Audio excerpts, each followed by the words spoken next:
This conference will now be recorded. अद्य सोमवासरः अथवा इन्दुवासरः भाद्रपद कृष्ण द्वादशी दिनांक 14 सितंबर 2020 पातंजल योग सूत्र सवितर्क विचारानंदास्मिता रूपान योगात् संप्रज्ञातः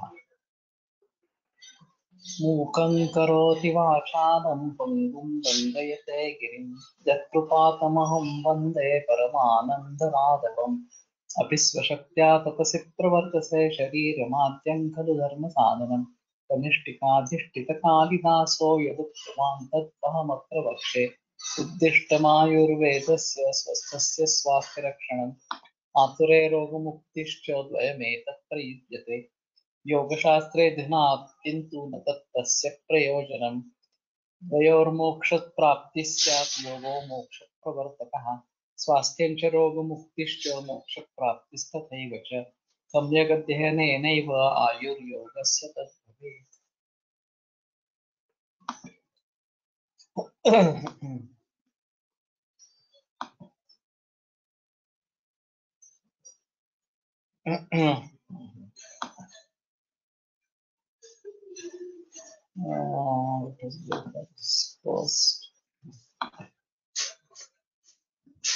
पातंजल योग सूत्राणि प्रथमोऽध्यायः समाधिपादः अथ योगानुशासनम् योगश्चित्तवृत्ति निरोधः तदा दृष्टिस्वरूपेऽवस्थानं वृत्तिसारूप्यमितरत्र वृत्तयः पञ्चतयः क्लिष्टाः प्रमाणविपर्य विकल्पमित्रास्वतयः प्रत्यक्षानुमानागमाः प्रमाणानि विपर्य मिथ्याज्ञानम् अतद्रूपप्रतिष्ठम् शब्दज्ञानानुपाति वस्तुशून्यो विकल्पः अभाव प्रत्यालम्बना बुद्धिर्निद्रा अनुभूत विषया संप्रमोषः स्मृतिः अभ्यास वैराग्याभ्यां तन्निरोधः तत्र स्थितौ यत्नोऽभ्यासः स तु दीर्घकाल नैरन्तर्य सत्कारा सेवितो दृढभूमिः दृष्टानुश्रविक विषय वितृष्णस्य वशीकार संज्ञा वैराग्यं तत्परं पुरुषख्यातिर्गुणवैतृष्ण्यम् वितर्क विचारानन्दास्मिता रूपानुगुणात् संप्रज्ञातः विराम प्रत्याभ्यास पूर्वः संस्कार शेषोऽन्यः भव प्रत्ययो विधेय प्रकृतिलयानां श्रद्धा वीर्य स्मृति समाधि प्रज्ञा पूर्वक इतरेषां तीव्र संवेगानाम् आसन्नः मृदमध्यातिमात्रत्वात् ततोऽपि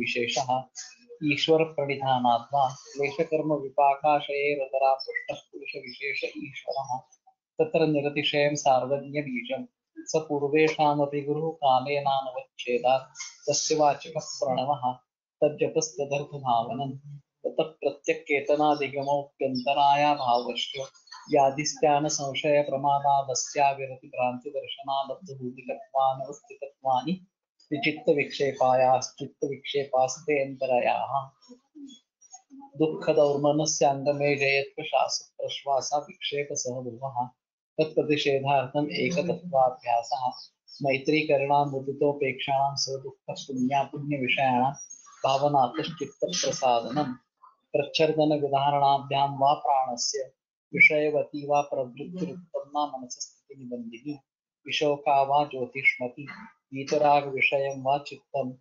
स्वप्ननिद्राज्ञानालम्बनं वा यथा विमतध्यानाद्वा परममहत्त्वान्तोऽस्य वशीकारः क्षीणवृत्तिरभिजातस्यैव मणेर्ग्रहीतृग्रहणग्राह्येषु तत्तदञ्जनता समापत्तिः तत्र शब्दार्थज्ञानविकल्पैः सङ्कीर्णा सवितर्का समापत्तिः श्रुतिपरिशुद्धौ स्वरूपशून्यैवार्थमात्रनिर्भासान्निर्वितर्का एतयैव सविचारा निर्विचारा च सूक्ष्मविषया व्याख्याता सूक्ष्म विषयत्वं चालिङ्गपर्यवसानं सा एव सबीजसमाधिः निर्विचार वैशारद्यध्यात्मप्रसादः चिदम्बरा तत्र प्रज्ञा कृतानुमानप्रज्ञाभ्याम् अन्यविषया विशेषार्थत्वात् तज्जसंस्कारोऽन्यसंस्कारप्रतिबन्धी तस्यापि निरोधे सर्वनिरोधात् निर्वीलः समाधिः इति पतञ्जलिविरचिते योगसूत्रे प्रथमः समाधिपादः। तो हम बात कर रहे थे वितर्क विचारानंदास्मिता रूपानुगमात् संप्रज्ञात समाधि की बात कर रहे थे। और पूर्व समाधि में उत्तरोत्तर समाधि समाधि का जो है अनुबंध रहता है, लेकिन जैसे हम उत्तर अवस्था में पहुंच जाते हैं तो पूर्व समाधि का व्यतिरेक इस प्रकार का हो जाता है, वो शांत हो जाती है। तो वितर्क पहली है, ये स्थूल आलम्बन इस प्रकार का है, और उसमें चाहे मूर्ति हो चाहे कुछ तस्वीर इस प्रकार की हो, और बाकी भी सभी विषय मौजूद है इंद्रियों के, कुछ अच्छा सुगंध आ रहा है या फिर कुछ सुनाई दे रहा है वगैरह वगैरह इस प्रकार से। तो नवविधा भक्ति जो है उसके साथ में हमारे जो इष्ट देवता है वो स्थूल आलम्बन को सामने रखते हुए जो उसमें हम कंसंट्रेट करने की कोशिश करेंगे, उसके ऊपर ध्यान केंद्रित करेंगे, तो ये सवितर्क समाधि या अवस्था बताइए। उसमें आगे वाले सविचार, सानंद और शास्त्र इन सभी समाधियों के बीज है। जैसे ही हम इसका अभ्यास करते रहेंगे तो हर दिन 3 घंटे इस प्रकार का अभ्यास अगर होता रहेगा तो शायद 2 वर्षों में हम अगली वाली जो सविचार संप्रज्ञात समाधि है उसमें जा सकते हैं। तो स्थूल आलम्बन से हम सूक्ष्म आलम्बन तक आ जाते हैं कि सामने इस प्रकार की कोई मूर्ति वगैरह होने की आवश्यकता नहीं है, हमारे विचारों में ही वो जो स्थूल आलम्बन था वो स्थिर हो गया, और अब जब चाहे विचार मन में आते ही हम उसके ऊपर हमारा लक्ष्य केंद्रित कर सकते हैं, ऐसा उसका रहेगा। तो ये सूक्ष्म आलम्बन में आ गए। उस समय में सवितर्क समाधि जो है उसकी उसका व्यतिरेक हो गया, वो अभी नहीं रहा। इस अवस्था में ज्यादा समय नहीं लगता ऐसा उनका कहना है। हाँ, पहले लिए 2 बरस लग गए लेकिन इसके लिए इतने बरस नहीं लगेंगे। और फिर उसमें से आनंद सानंद समाधि जो है उसमें हम पहुंच जाते हैं। तो उस आनंद सानंद समाधि में पहुंच जाने से ये सब चार समाधि है उसका व्यतिरेक हो जाता है, उसका लय इस प्रकार का हो जाता है, और एक आनंद की अनुभूति होती रहती है इस प्रकार से। तो इस आनंद की अनुभूति में भी ज्ञाताज्ञेय ज्ञान, ग्रहण ग्राह्य ग्रहित, ये 3 जो है ये मौजूद रहते हैं, और मैं आत्मानंद का अनुभव ले रहा हूँ इस प्रकार की परिस्थिति होती रहती है। और वही एक सुख है, तो उसके सामने बाकी जो पहले इंद्रियों के द्वारा प्राप्त होने वाले जो सुख है उसकी कोई मातब्बरी नहीं रहती या उसका कोई महत्व नहीं रहता इस प्रकार।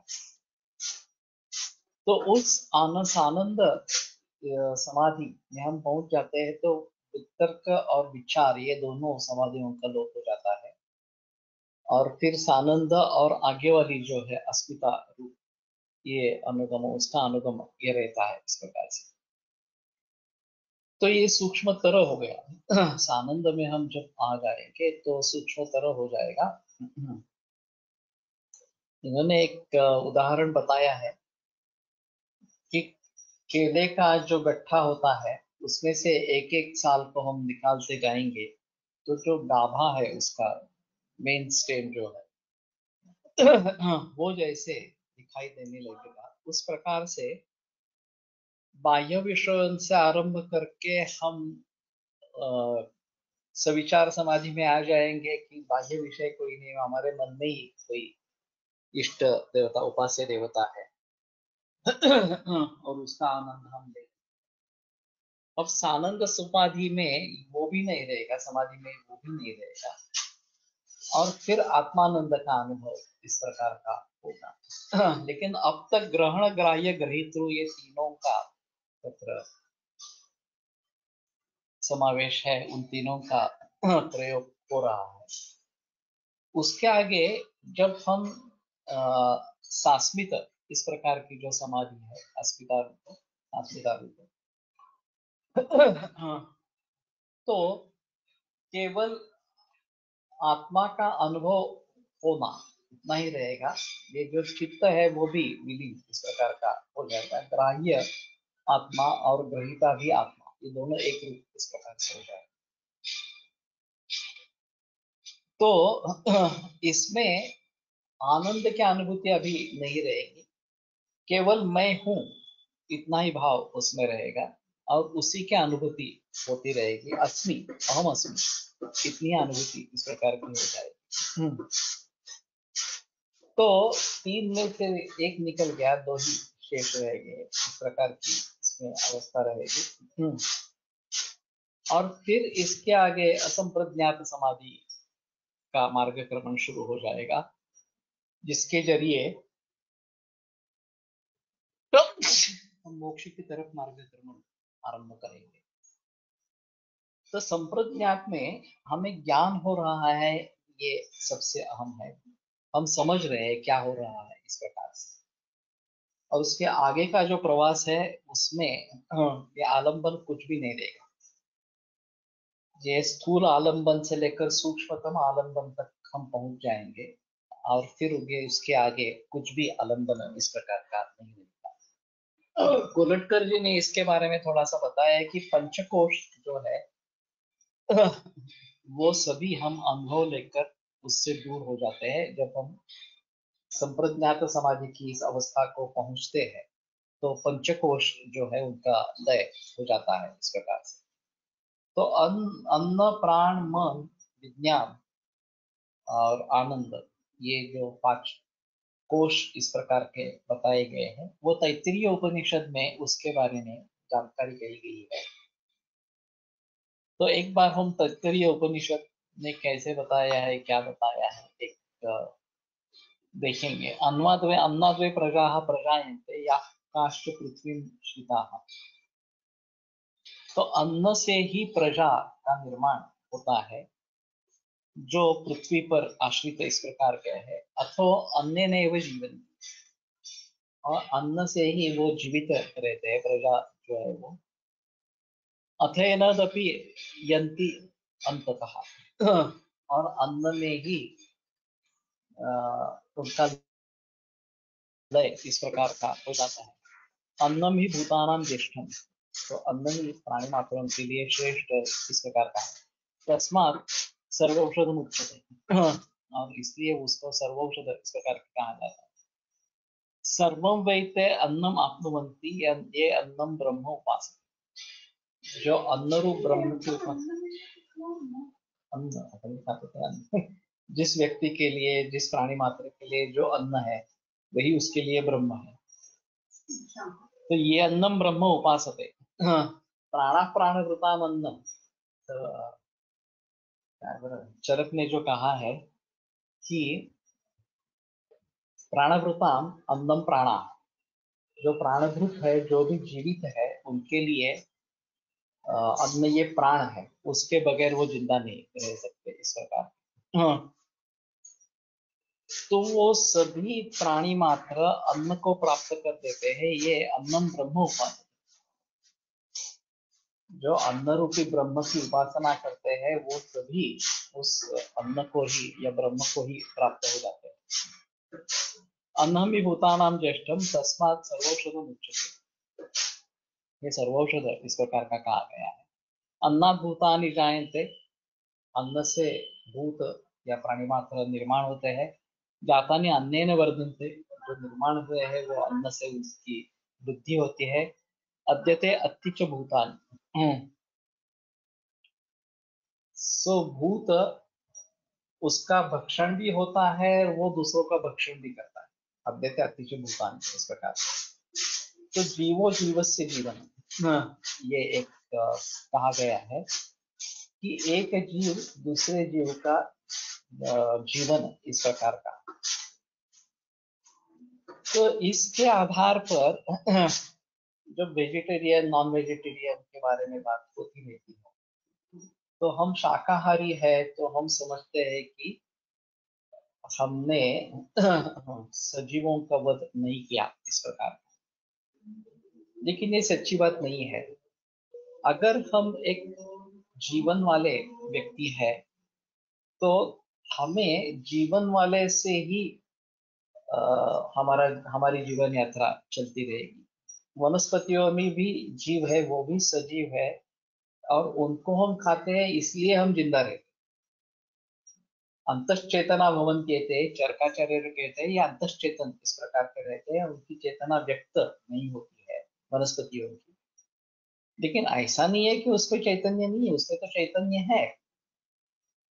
केवल जो अ, पानी और खनिज, ये जो है, जो हम निरिंद्रिय द्रव्य कहते हैं, अचेतन कहते हैं जिनको, लेकिन उनके द्वारा गुजारा नहीं होता। ऋषि मुनि भी शिलोंच वृत्ति रख सकते हैं कि जो फल गिरे हैं पेड़ से उन्हीं के ऊपर गुजारा हो, इस प्रकार ये शिलोंच वृत्ति कही जाती है। तो खुद तोड़े नहीं, फल तोड़े नहीं, लेकिन जो खुद गिर गया है वो उसके वनस्पति के लिए या उस पेड़ के लिए उसका कोई महत्व नहीं है। एक ही महत्व हो सकता है कि उसका वंश बढ़े, इसलिए वो उपयोग में लाया जा सकता है इस प्रकार से। लेकिन वो सजीव है, इसीलिए उसके ऊपर गुजरात हो सकती है। तो अद्यते अतिज अतिच भूतान, उसका भक्षण किया जाता है और वो दूसरे सजीव का भक्षण करता है। इसमें इतना ही है कि प्राण धारण के लिए अगर हम इस प्रकार के सजीवों का प्रयोग करते हैं तो उसमें क्षति नहीं है, उसमें हानि नहीं या अधर्म नहीं है। अगर हम दूसरे किसी उद्देश्य से हिंसा करते हैं तो वो हिंसा हो जाती है और वो फिर उसका निषेध। तुरडा खाणं चुकीचं आहे, थोड़ा ज्वारी खाणं बरोबर आहे. हाँ, असं काही नाही. मग पण ते युजर ते कुठे तयार अपक्व असतं ना ते. नाही, तो वेगळा मुद्दा, अपक्वाचा संबंध नाही आहे. सजीव निर्जीव का संबंध है, वो भी सजीव ही है, चाहे उरड़ा हो या ज्वार हो, इस प्रकार का। और ये जब हम कल्टीवेट करते हैं, शुरू के जमाने में जो जंगल में मिलता था उसी को लोग खा लेते, फिर बाद में खेती आरंभ हो। और जब हम हमारे खाने के लिए वो खेती करते हैं तो इसमें हिंसा नहीं कही जाती। उसी प्रकार से हमारे खाने के लिए ये हेन या और कुछ इस प्रकार के बकरी वगैरह इस प्रकार का रेजिंग करते हैं, उनका संगोपन करते हैं, पालन पोषण करते हैं। तो ये हिंसा निषेधार्थक हिंसा इस प्रकार की नहीं है। और आयुर्वेद में तो काफी इसके बारे में बहस है कि मांसाहार या उनका अन्न के स्वरूप से प्रयोग या उनका औषधीय के रूप में प्रयोग, ये सब तो आया है आयुर्वेद में, ऐसा नहीं है। अब हम योग की दृष्टि से देखते हैं, अहिंसा सत्य अस्तेय वगैरह वगैरह, तो आपको हिंसा नहीं करनी है तो ये शिलोंच वृत्ति ही करनी। आप खुद फल तोड़कर नहीं खाएंगे, जो अपने आप भूमि पर गिरा है वो ही खाएंगे, अगर सच्चा योगी बनना है। ये काफी आगे की इस प्रकार की बात है। तो अन्न आवश्यक है और अन्न ही ब्रह्म है, ये बहुत प्राइमरी लेवल का विचार इस प्रकार का है। और उसको हम भली भांति अगर समझेंगे तो ये फर्स्ट लेवल पंचकोश में ये पहली अन्नमय कोश जो है, तस्माद अन्नम तदुच्यते, तो इसलिए अन्न को ब्रह्म इस प्रकार का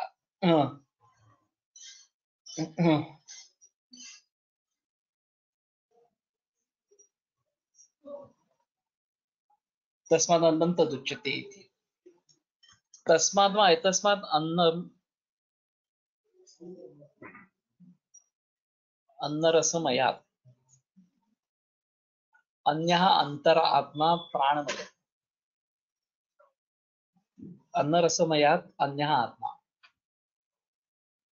ये जो अन्नरस है उसका, उसके अलग ये कोई अन्यतर इस प्रकार का आत्मा है जो प्राणमय है।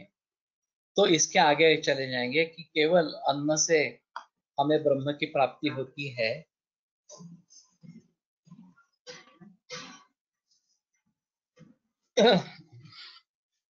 पतन झालेले केवळ फल खाणे याला काय म्हणतात? शिलोंची वृत्ती इस प्रकार।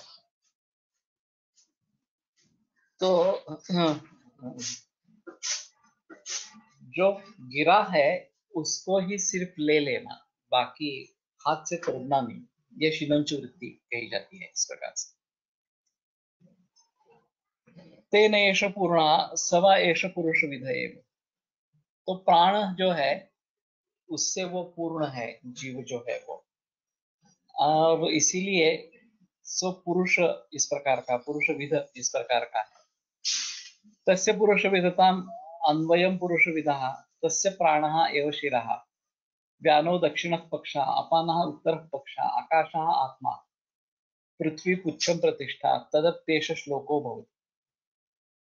ये काफी मुश्किल है इसको समझना। तस्य पुरुष विधता, तो उसकी पुरुष विधता किस प्रकार की है, जो प्राण अभी बताया उसके बारे में। तो अन्वयम पुरुष विधा तस्य प्राणः एव शिरा, उसका प्राण जो है वो शिर इस प्रकार का बताया गया। व्यानो दक्षिण पक्ष, व्यान वायु जो है उसका दक्षिण पक्ष है, अपानः उत्तर पक्ष, और अपान जो है वो उत्तर पक्ष है। अभी दक्षिण और उत्तर है, दक्षिण नीचे वाला और उत्तर ऊपर वाला इस प्रकार का थोड़ा सा रहेगा।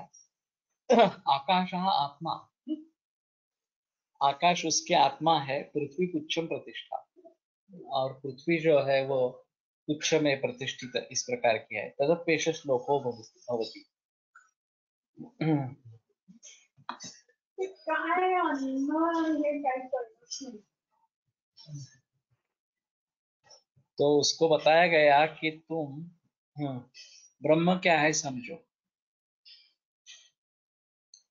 पिता ने कहा उसको, तो किसकी कथा है मुझे अभी याद नहीं आ रहा, लेकिन पिता ने कहा कि ब्रह्म क्या है समझो इस प्रकार से। वो घूमने के लिए गया और पहले वापस आया कि अन्न ब्रह्म है इस प्रकार से। तो गुरु ने कहा नहीं नहीं ये पर्याप्त नहीं है। हाँ पंचो, तो अन्न केवल ब्रह्म नहीं है, तुम और जाके आओ। तो फिर उसने बताया कि प्राण, ये प्राणमय कोश है, वही ब्रह्म है इस प्रकार से। उसको भी उन्होंने ठुकरा दिया कि नहीं नहीं फिर से जाओ इस प्रकार से। तो अंत में वो आनंदमय कोश तक पहुंच गया, ऐसा कहना। तो प्राण जो है, प्राणन देवा अनुप्राणंती मनुष्य पशवश्चै। तो प्राण देव जो लोग हैं वो अनुप्राण उसका कहते रहते, उसका अनुगमन करते रहते हैं। मनुष्य पशवश्चै, मनुष्य और पशु भी इस प्रकार के प्राण का अनुगमन इस प्रकार का करते हैं। और वैसे वनस्पति भी आएगी, स्थावर भी उसमें आ जाएगा। प्राणो ही भूतानाम आयु, प्राण ही भूतों का या जीवों का आयु इस प्रकार का है। तस्मात् सर्वायुष मुच्यते, इसलिए वो सर्वायुष कहा जाता है। सर्वमेव च आयुर्यंत, सभी जो है वो प्राण में चले जाते हैं। यह प्राणम ब्रह्म उपासते, जो प्राण रूपी ब्रह्म की उपासना करते हैं वो सभी प्राण रूपी ब्रह्म में चले जाते हैं। प्राणो ही भूतानाम आयु तस्मात् सर्वायुष मुच्यते, वही भूतों उनका आयु है और इसलिए वो सर्वायुष कहा जाता है। तस्य एषेव शरीर आत्मा यह पूर्वस्य, तो उसका शरीर आत्मा है जो पूर्व का भी आत्मा इस प्रकार का बताया गया है। वो अन्नमय कोश के बारे में जो बताया था उस प्रकार का। तस्मात् वा एतस्मात् प्राणमय अन्यांतर आत्मा मनोमय तेनैव पूर्णः तेन एष पूर्णः। अभी वो मनोमय कोश की तरफ मुड़ते हैं। तो इसीलिए प्राण के तरफ जाना है। अन्य अंतरात्मा मनोमय, उसके अंदर भी एक मनोमय आत्मा होता है इस प्रकार। तेन एष पूर्णः, उससे परिपूर्ण इस प्रकार का है। सवा एष पुरुष विध एव, तो वही पुरुष विध है। तस्य पुरुष विधताम अन्वयम पुरुष विधया, उस पुरुष विधता के अन्वय जो पुरुष विध है। तस्य यजुरेव शिरः।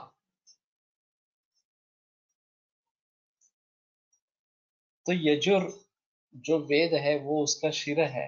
प्राग दक्षिणः पक्षः, ऋग दक्षिणः पक्षः, ऋग्वेद दक्षिण पक्ष है। साम उत्तरः पक्षः, साम जो है वो उत्तर पक्ष है।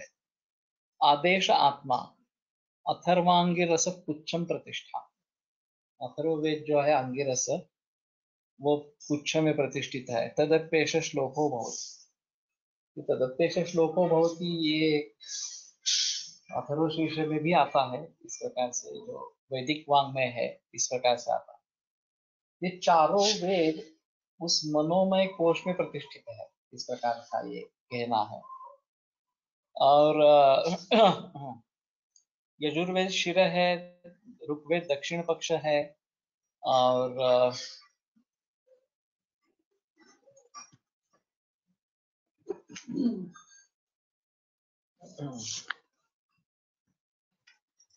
साम उत्तर पक्ष है, आदेश आत्मा है, अथर्वांगिरस पुच्छम प्रतिष्ठा, तदप्येष श्लोको भवति। तो इस तरह के तरीके से ये मनोमय कोश के बारे में बात की गई। और उसके आगे विज्ञानमय कोश, जिसको इन्होंने बुद्धि कहा है।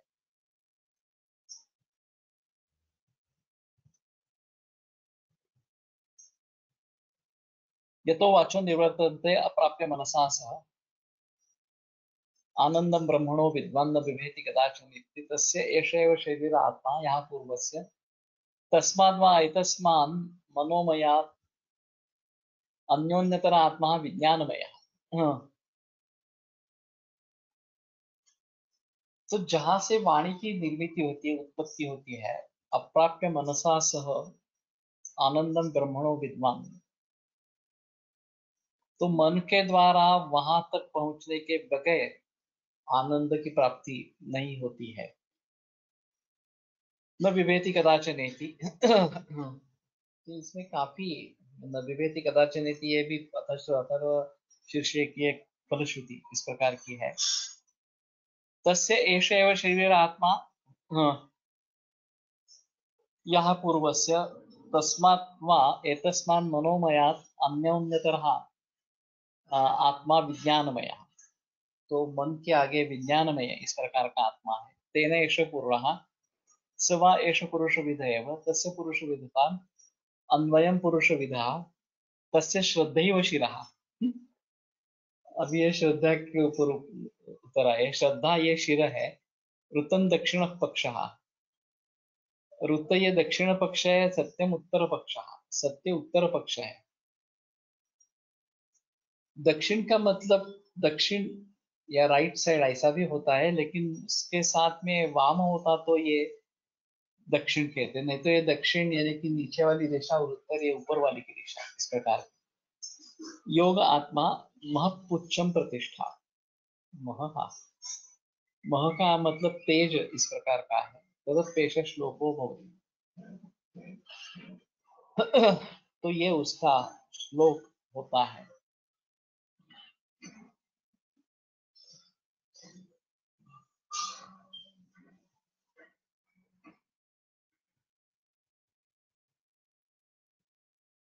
विज्ञानम यज्ञम तनुते। ये विज्ञान जो है वो यज्ञ का प्रचार प्रसार करता रहता है। कर्माणि तनुतापि च विज्ञानं देवाः सर्वे सर्वं ब्रह्मज्येष्ठम् उपासते।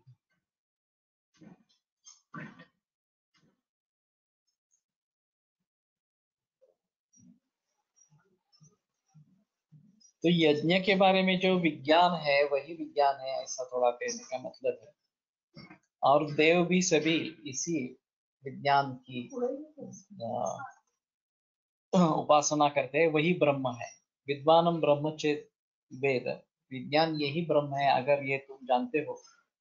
तस्माच्चयनम प्रमाद, तस्माच्च चेत न प्रमाद्यते, तो फिर उसके द्वारा प्रमाद नहीं होता, उससे दूर होने का प्रमाद नहीं होता। शरीरे पाप्म नो हित्वा सर्वान कामान समष्टुते। तो पाप से मुक्ति होकर सर्व जो काम है, सर्व जो अपेक्षाएं, इच्छा है, वो उसकी पूर्ति होती है।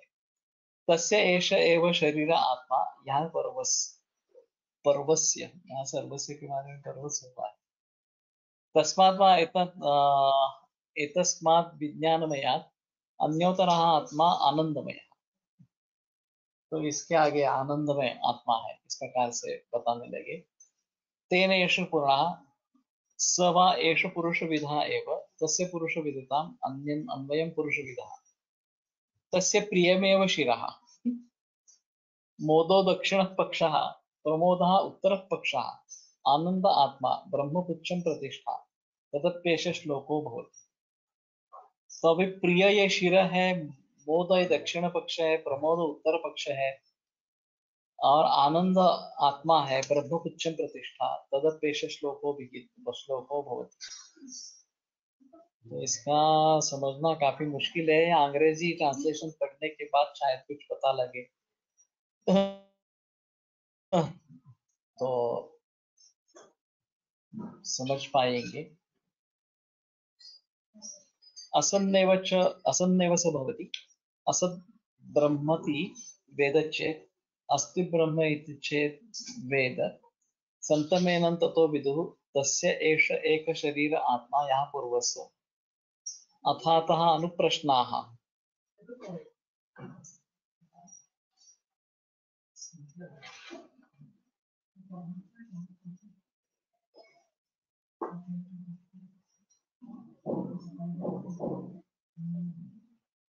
ओके, तो अभी मेरे ख्याल में ये जो 5 कोश बताए गए, ये अन्नमय कोश, प्राणमय कोश, मनोमय कोश, विज्ञानमय कोश और अंततः आनंदमय कोश, इस प्रकार से। एक वैदिक सुभाषित साहित्य में 11वें अध्याय में आहार के बारे में, अथा तो अन्न विज्ञानीय अध्याय व्याख्यास्यामः। तो अन्नात् भूतानि जायन्ते, जातानि अन्येन वर्धन्ते, अन्त्यते अतिश भूतानि तस्मात् अन्नं तत्।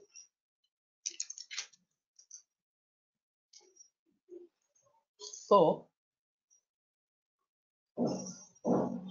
अन्न को ब्रह्म क्यों कहते हैं? अन्न से ही भूत निर्माण होते हैं, प्राणी मात्र निर्माण होते हैं, उत्पन्न होने पर उन्हीं से उनका वर्धन होता है, और वो खाए भी जाते हैं और खाते भी है, तो इसलिए उसको अन्न इस प्रकार से कहा जाता है।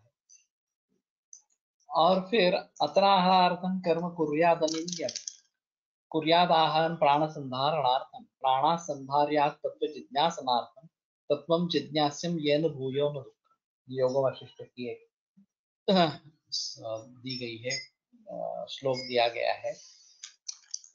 तो आहार के लिए अनिंद्य कर्म करें, ये एक पहली पंक्ति बताती है। कुर्याद आहारम प्राण संधारणार्थ, और आहार किस लिए करना है? तो प्राण संधारण के लिए करना है। प्राण संधार्या तत्व जिज्ञासा, प्राणों का संधारण किस लिए करना है? तो तत्व जानने के लिए क्या करना है। तत्व जिज्ञासम नयन भूयो, और तत्व क्यों जानना है? कि ये फिर से हमें दुख न हो। तो इसमें एक थोड़ा सा सीक्वेंस बताया गया है कि जो भी कर्म करना है वो आहार के लिए करना है, अनिंद्य कर्म करना है, क्योंकि प्राण संधारण के लिए ये आवश्यक है, अन्न आवश्यक है, इस प्रकार से। तो अन्नमय कोश ये पहला है, और उसका मतलब है कि हमें प्राण संधारण करना है, तो इसके लिए वो आवश्यक इस प्रकार का है। लेकिन प्राण धारण करने से हमें क्या करना है? तो तत्व जिज्ञासा, वास्तव में मैं कौन हूँ, क्यों हूँ, कैसा हूँ, वगैरह वगैरह, इस प्रकार के जो विषय है, मुझे अपने बारे में सोचना है, अपने बारे में जानना है, और इसलिए वो तत्व जिज्ञासा है। और प्राण धारण होगा तो तत्व जिज्ञासा रहेगी, तो तत्व जिज्ञासा के लिए प्राण धारण होना जरूरी है। तो हम थोड़ा मनोमय कोश और विज्ञानमय कोश की तरफ जुटते हैं। विज्ञान अगर हमें होना है तो मन हमारा एक इंद्रिय है जिसके जरिए विज्ञान होता रहता है, तो ये बीच में मनोमय कोश इस प्रकार का आता है। और फिर इसकी जो तत्व के बारे में जानने के लिए जो जिज्ञासा है वो विज्ञानमय कोश इस प्रकार का रहेगा। और वो जानकर क्या करना है, तो भूया न दुखम,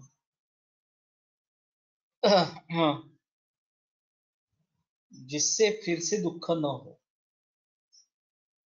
तो इसमें जो योग सूत्रों का जो तत्व ज्ञान है वो दो तरीके से लिया जा सकता है। एक तो ऐसी स्थिति है कि जिन इंद्रियों के द्वारा मुझे सुख प्राप्त हो रहा था और जिन इंद्रियों के द्वारा मुझे दुख भी प्राप्त हो रहा था, इष्टस्य अलाभात लाभाच्च अनिष्टस्य, इष्ट व्यक्ति का इष्ट चीज का अगर लाभ हो गया तो मुझे सुख हो जाता है, और अनिष्ट जो चीज का लाभ हो जाता है लाभाच्च अनिष्टस्य, तो उससे भी मुझे दुख प्राप्त हो जाता है। तो इसमें ये समझ लेना है कि इंद्रियों द्वारा जो भी सुख प्राप्त होने वाला है या दुख प्राप्त होने, चाहे हमें ऐसा होता है कि नहीं हमें सुख ही मिल रहा है, दुख नहीं मिल रहा, इस प्रकार से, तो भी सर्वम परवशम दुखम इस व्याख्या के अनुसार वो विषयों पर निर्भर है, तो वो अंतिम चिरंतन सुख नहीं। जब वो विषय सामने नहीं रहेगा, चाहे गंध हो, चाहे रस हो, चाहे कुछ श्रवण हो वगैरह वगैरह, अगर विषय नहीं है तो ये इंद्रियों द्वारा होने वाला जो सुख है वो हमारे पास नहीं रहेगा इस प्रकार।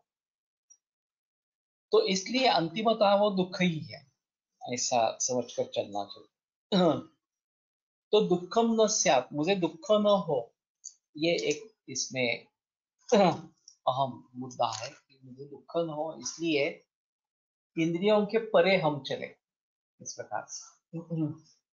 तो सवितर्क समाधि में हमारे सामने एक आइडॉल है, कुछ मूर्ति है, कुछ तस्वीर है जो मुझे पसंद है, मेरी इष्ट देवता इस प्रकार के है, बाकी सब वातावरण भी अच्छा है, माहौल अच्छा है, कुछ संगीत सुनने में मिल रहा है, कुछ सुगंध आ रहा है वगैरह, लेकिन फिर भी उन सभी से दूर होकर मुझे सिर्फ उसके ऊपर ध्यान केंद्रित करना है। तो बाकी विषय होने के बावजूद भी मेरा कंसंट्रेशन सिर्फ उस मूर्ति पर, उस तस्वीर पर इस प्रकार से होना, तो इनमें बाकी चित्त वृत्तियों का निरोध हो जाता है और एक आलम्बन, स्थूल आलम्बन पर हमारी वृत्ति स्थिर हो जाती है। उसके परे हम जाएंगे तो सवितर्क के बाद सविचार इस प्रकार की समाधि आ जाएगी। उसमें सूक्ष्म आलम्बन होगा, या स्थूल आलम्बन नहीं रहेगा। हमारे मन में जब भी विचार आता है तो हम चित्त एकाग्र कर सकते हैं उस अवस्था में, और उसका ग्रहण हम कर रहे हैं इस प्रकार से। ये सविचार संप्रज्ञात समाधि हमारी हो गई। उसके आगे सानंद संप्रज्ञात समाधि, यह अवस्था बताएगी कि आत्मा खूब आनंद स्वरूप है और उसका ही हम आनंद लेते रहेंगे, बाहर कुछ देखने की कोई जरूरत नहीं है, लेकिन मन उसमें ग्रहण है, जो आत्मानंद है वो ग्राह्य है और आत्मा खुद ग्रहिता इस प्रकार का, तो ये त्रिपुटी उसमें फिर भी रहेगी सानंद वाली अवस्था में इस प्रकार से। तो दुख होने का कोई चांस ही नहीं है, अगर हम आत्मानंद में स्थित है तो दुख होने का चांस नहीं है। तो यहाँ तक भी अगर हम पहुंच पाते हैं तो उसको भी ब्रह्म पकड़कर चलते हैं, हाँ यही ब्रह्म है, बस हमें आत्मानंद की अनुभूति होगी। लेकिन इसके भी अगर आगे हम निकल जाते हैं और अस्मिता सास्मित रूप संप्रज्ञात समाधि में पहुंच जाते हैं, तो ये ग्रहण भी उसमें नहीं रहता, ये ग्राह्य और ग्रहिता ये दोनों एक ही हो जाते हैं इस प्रकार से। और केवल आत्मा का अस्मिता होना, आत्मा का अस्तित्व होना, यही उसमें रहता है। आनंद की भी निवृत्ति हो जाती है। तो उत्तर उत्तर अवस्था में चले जाएंगे तो पूर्व पूर्व अवस्थाओं की निवृत्ति होती जाएगी, उसका व्यतिरेक इस प्रकार का हो जाएगा। और इनका कहना है कि सच्चा ब्रह्म तो इसके भी पर है, इसके भी आगे। संप्रज्ञात समाधि में हमें ज्ञान होता रहता है तभी तक ये विज्ञान कोश और आनंदमय कोश। शुरू में ये विज्ञान होता है कि हाँ, बाह्य विषयों में सुख नहीं है, आंतरिक विषय में सुख है, इस प्रकार का आत्मा में, आत्मा ही आनंद स्वरूप है, उसको हम भली भांति समझ लेते हैं, उसका अनुभव करते हैं, तो ये ठीक हो जाएगा इस प्रकार से। लेकिन जब उससे आगे चले जाएंगे, अस्मिता संप्राप्त संप्रज्ञात समाधि में चले जाएंगे, तो वो आनंद की अनुभूति भी नहीं रहेगी और केवल मैं हूं इतनी अनुभूति इस प्रकार की रहेगी। तो ये हम संप्रज्ञात समाधि की अंतिम अवस्था इस प्रकार की है। और उसके आगे हम अगर चले जाएंगे तो असंप्रज्ञात समाधि में स्थित हो जाएंगे इस प्रकार से। तो शुरुआत जो हमें करनी है वो अन्नमय कोश से करनी है और आनंदमय कोश तक ये प्रवास कोशों के बारे में बताया गया कि अन्न है, उसके जरिए प्राण है, उसके जरिए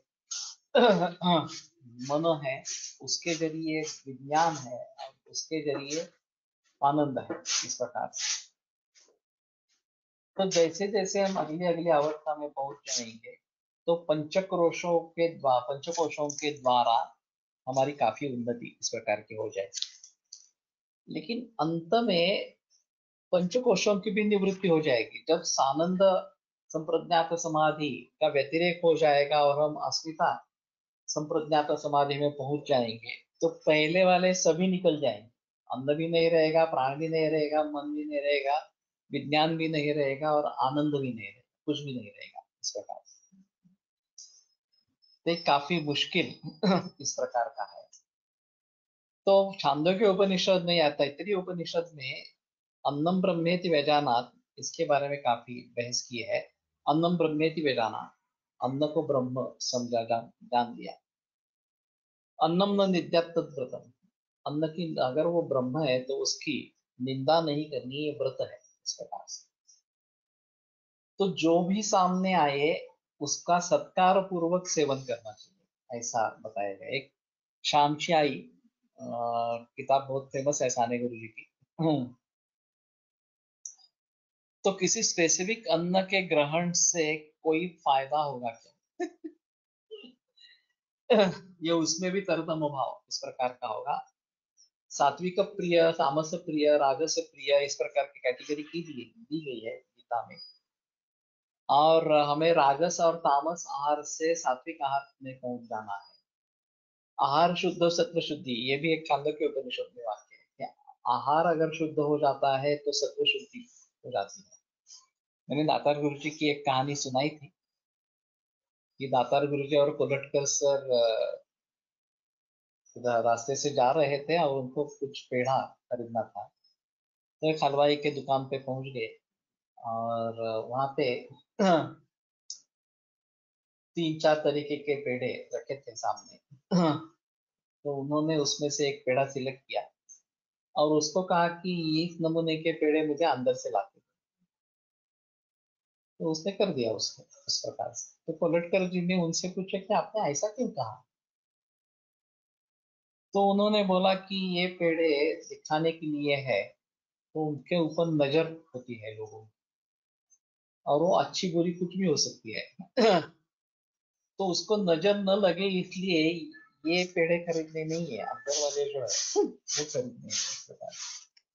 ये भाव दूषित हो सकता है अगर हम इस प्रकार के भाव दूषित के बारे में कभी सोचते भी नहीं है, इस प्रकार से भाव दूषित हो जाएगा इस प्रकार से।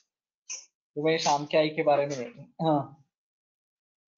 केवल दूध आहार या सिर्फ कणाद ऋषि की तरह कण चुनना, ये उसमें ऐसा है, तुम्हारी उसमें आसक्ति नहीं रहती बिल्कुल। और भूक लागतेच ना, हम्म, हे म्हणलं की भूक लागतेच ना. हो, शरीर आहे तोपर्यंत भूक लागणार. वो उसके स्वाभाविक धर्म है. शुद्ध पिपासा वगैरह जो है वह स्वाभाविक रोग बताए गए, सुश्रुताचार्य ने तो रोग बताया पण गया. मग वायुसेवी वगैरे कसे आणले तसं असेल. वो समाधि अवस्था में चले जाते हैं, वो तो जरूरत नहीं पड़ती उसकी. कहावत है ना, जैसा खाता खाते अन्न वैसा होता मन. तो सही है कि जिस प्रकार का अन्न हम खाते हैं उस प्रकार से मन निर्माण होता है. तो मैं बात बता रहा था कि हाँ, शाम की आई इसमें. एक दिन गलती से शाम की माँ भूल गई नमक डालना सब्जी में. ये खाने के लिए बैठे उसके पति और सभी भाई. हाँ, पहला ये लेने पर ही पता चला कि इसमें नमक बिल्कुल नहीं है, भूल गई है. तो फिर भी सभी ने एक दूसरे से मित्र पल्लवी की कि कुछ नहीं बताना है, और जैसे हम हर रोज खाते हैं उसी प्रकार से खाना है. उन्हें खाना खा लिया. और माँ को कुछ पता नहीं चला. जब माँ खुद खाने के लिए बैठ गई तो उसको पता चल गया कि नमक नहीं है इसमें बिल्कुल.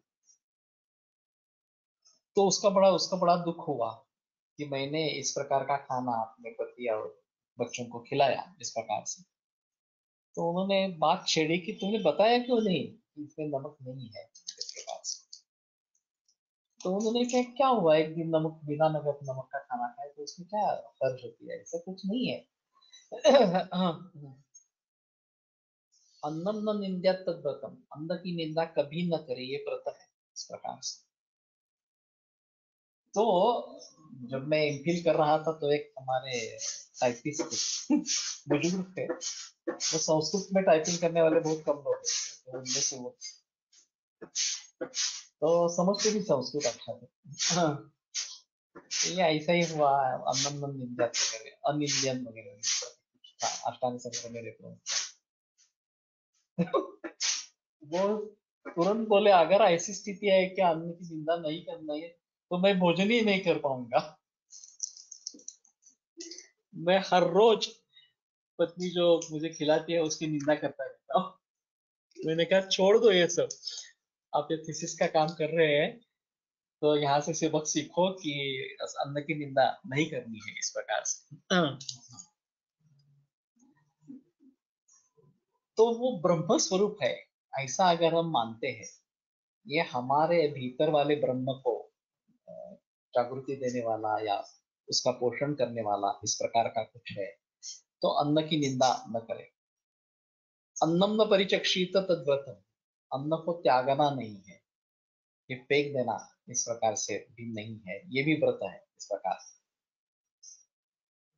तो इसके बारे में एक व्हाट्सएप पे आया था कि रतन टाटा और उनके कोई मित्र जर्मनी में गए थे और बहुत भूख लगी थी, बहुत सारा खाना उन्होंने मंगवाया. और सभी खत्म नहीं कर पाए. तो जितना वो खत्म कर पाए उतने तो, लेकिन बिल सभी का चुका दिया और वो निकलने लगे. तो एक औरत ने उनको रोका और पूछा कि इतना खाना आपने वेस्ट क्यों किया. तो उन्होंने जवाब दिया कि हाँ ठीक है लेकिन हमने पैसे दे दिए हैं इसके. तो और गुस्सा हो गई. तो फिर उसने कुछ फोन नंबर्स घुमाए और एक 10-15 लोग जमा हुए वहां. सोशल सिक्योरिटी ऐसा है. और फिर उनको 200 मार्क का जुर्माना भरा था. तो उस समय मार्क चलन था जर्मनी का, अभी वो यूरो में कन्वर्ट हो गया. तो 200 मार्क उनको जुर्माना भरना पड़ा और उन्होंने बताया कि आपने पैसे दे दिए ये कोई मतलब नहीं है उसका. दिस इज नेशनल वेस्ट, ये राष्ट्रीय संपत्ति है. अन्न जो है वो राष्ट्रीय संपत्ति है और उसका आपने अपमान किया है इस प्रकार से. तो ये सबक सीखने वाली चीज है. अभी बुफे डिनर्स होते हैं उसमें भी लोग खुद लेकर फेंक देते हैं. ये तो बड़ा अजीब चक्कर है. अगर जबरदस्ती से आपको कोई खिलाए और आप त्याग दे तो अलग चीज है। लेकिन आप खुद लेते हैं अपनी प्लेट में और फिर भी छोड़ देते हैं, ये तो बिल्कुल गलत इस प्रकार का है। उताना ही ले थाम्बली में, जो ना जाए नाली में। ये कौन सा है? उताना हिले थाली, उतना ही लेते थाली में, जो न जाए नाली में। मालवणचे पण ते 6-6:30 खाणार आहेत ना, तर तिथे पण त्यांचं असंच रूल आहे. तुम्हाला जेवढं नाहीतर देऊ नका. ओके, अन्नांची बहुकुरुबीता तद्व्रता, अन्न ज्यादा करना है, नहीं तो बहुकुरुबीचा इतका मतलब है कि अन्न की प्रशंसा करें। मैंने सोचा था कि ज्यादा बनाना है और फिर बाकी लोगों को भी देना है, इस प्रकार से केवल अपने लिए पाचन नान्नम आत्मने, केवल अपने ही लिए अन्न का निर्माण मत करे। जो तिरश्चोपी वगैरह जो भी है, पशु पक्षी सभी के लिए वो उपयोग में ला सके, इस प्रकार सा हो सके। और उसमें गोधन वगैरह तो होता था, जो शेष रह जाता तो वो गाय के लिए दिया जाता था। बहु होना है लेकिन फेंकना भी नहीं है। ये दोनों अजब चीजें इस प्रकार के हैं। उपघात मृते दोषम नान्यस्य न अन्यस्य उदीरयेत् बुधः। सो जनक उपघात दोष यानी कि जनक दोष ये छोड़कर किसी अन्य दोष का उच्चार न करे, इस प्रकार। आहार शुद्ध हो सत्व शुद्धि, ये भी एक बताया गया है कि आहार जनक का दोष है. तो कळला नहीं मला एक जनक दोष क्या है, निर्माण करने वाली जो व्यक्ति है उसके हाथ से कुछ गलती इस प्रकार की हो गई, तो शायद उसको बताना है लेकिन फिर भी अन्न की निंदा नहीं करनी। ये एक अहम चीज इस प्रकार की रहेगी। उपघात प्राणघात व रोगोत्पत्ति, ओके। तो प्राणघात अगर उससे होना है तो उसमें दोष बताना जरूरी इस प्रकार का। जे विषय टाकून दिलं तर हाँ, किंवा विषय किंवा त्याचे विषय निर्माण झाले काहीतरी प्रकाराने, तो उसके बारे में बताना है लोगों को कि नहीं नहीं ये खाना नहीं, इस प्रकार। तो अन्नम ब्रह्मेति वेदाना, अन्न को ब्रह्म समझा, ये बहुत पहली प्राथमिक पायरी इस प्रकार की है, यह एस्पेक्ट है। हम उसको ही नहीं समझेंगे तो आगे प्राणमय कोश, मनोमय कोश, विज्ञानमय कोश, इसको क्या समझेंगे? तो इसका मतलब ये है कि हम जैसे सीखते जाएंगे, जैसे पढ़ते जाएंगे, जैसे अनुभव करते जाएंगे, तो हमारी उन्नति होगी, हमारी तरक्की होगी और हम ब्रह्म तक पहुंच जाएंगे, ब्रह्मरूप हो जाएंगे। ब्रह्मरूप होना ये सबसे अंतिम अवस्था है, तदादृष्टि स्वरूपे अवस्थानम, इस प्रकार। लेकिन इसके पहले बहुत सारी अवस्थाएं हैं और ज्यादा से ज्यादा हम क्या करेंगे, हाँ ठीक है मुझे आत्मानंद की अनुभूति हो गई, सानंद समाधि हो गई, संप्रज्ञात समाधि हो गई, इसमें भी संतुष्ट रहूंगा, ऐसा भी हो सकता है। पण अन्नाची निंदा करणं असावे, पण प्रशंसा करावी असं का नाही मग? आलय ना ते बहुकुर्बित, अन्नंचे बहुकुर्बित, उसका एक अर्थ उन्होंने प्रशंसा करें ऐसा है। मैंने उसका बहुकुर्बित का अर्थ ऐसा लगाया कि ज्यादा मात्रा में वो पकाए, सिर्फ अपने लिए पकाए नहीं पकाए, बाकी लोगों के लिए भी पकाए, इस प्रकार से। तो इन सभी चीजों को पण आता हे तांदूळाचं मीठ करते तर तांदूळ खूप खराब झाले. आपण हा नाही पण त्याची निंदा झाली का? निंदा ते अन्न म्हणजे खरं म्हणजे शिजवलेलं अन्न असं राहतं, ये रॉ मटेरियल है। लेकिन फिर भी हाँ ये खराब हुआ है, उसका जो हमारा खराब भाग है वो निकाल देना है, उसमें निंदा का कोई सवाल नहीं है। इस प्रकार का पण मग आपण फक्त त्याच्यात मीठ कमी झालं हे सांगण्यामध्ये काय, पण त्या अन्नाची थोडी निंदा करतो.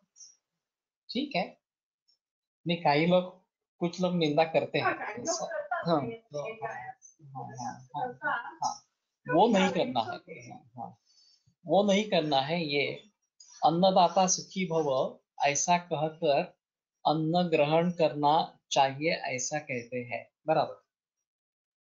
ये शायद बाद में कहते हैं अन्नदाता सुखी हो, और अन्नदाता का मतलब क्या है ये भी एक अहम चीज है। अन्नदाता यानी कि जिसने हमें अन्न दिया वो परमेश्वर, ये एक अर्थ हो सकता है। और जिसने अभी मुझे खाना परोसा, अन्न देने वाली जो व्यक्ति है, चाहे माँ हो, पत्नी हो और कोई हो, इस प्रकार से वो सुखी हो, इस प्रकार का ये करना, विचार करना, ये एक उसमें रहेगा। नहीं तो ये सब परमेश्वर की ही देन है, ऐसा समझकर उसका आभार प्रदर्शन करना, ये इसमें अहम मुद्दा इस प्रकार का रहेगा। तो कहने का मतलब है शेतकरी पण अन्नपूर्ण ही, अन्नपूर्णा ही, या एक शीतोले काका का एक व्याख्यान हुआ था गुरुकुल के समय में, उन्होंने एक अहम मुद्दा बताया।